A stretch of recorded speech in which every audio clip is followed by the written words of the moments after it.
Our family moved to North Carolina in August of 2001, and we started looking for a church right away.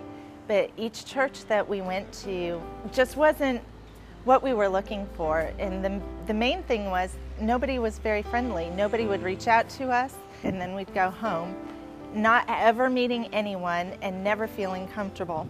And the reason he picked C3 was because of the signs that we could see. There's big billboard signs that say Cleveland Community Church, real hope for real people in a real world. And he said, that's the church we're going to.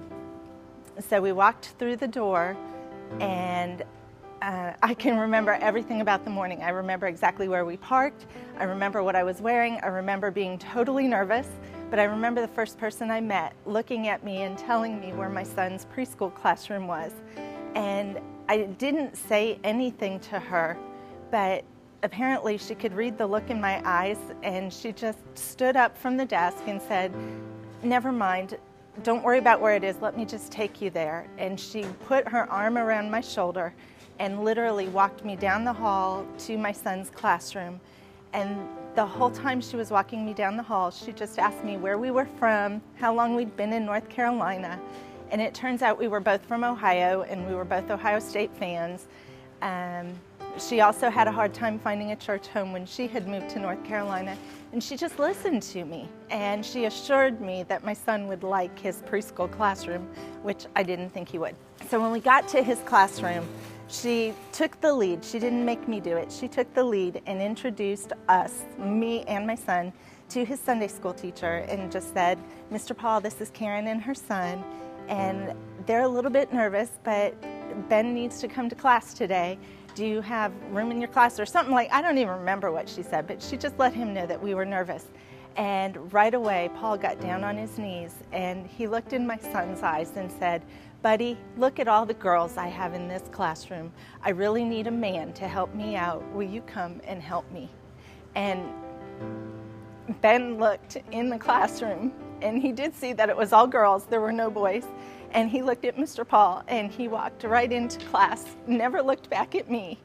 And it was truly a huge moment in our family because I hadn't had that happen since we moved to North Carolina. She put her arm back around my shoulder because I was crying, and she walked me back to the lobby area and helped me get a cup of coffee and introduced me to people who were from Ohio. And I don't know why, but we have a lot of Ohioans in our church. And she introduced me to other people with young kids. So I wasn't alone anymore. And it was the first time in months that I knew anybody. But the big thing that happened that day is somebody took the time to be with me and talk to me and get to know me as me, and not just point me in a direction and let me be just another person. And had she not done that, I wouldn't have been able to hear the pastor's message, which was on being prepared for the hopeless person who walks through the door and might be giving church one last chance. And that was exactly what I was doing that day. So our family, through that very first experience, really was touched, and it was a no-brainer that we were going to come back. And I think the biggest thing that people need to know is that the people coming through your doors are coming in wanting to know that God's love is real and that you can make a difference. Your volunteers can make a difference by reaching out and being truly the hands and feet of Jesus and showing His love just by showing kindness. The difference in our church and the difference that was made for me really came from people reaching out to me because they wanted to make a difference in my life, not because they were doing a job. And it's the heart of service that makes the biggest difference.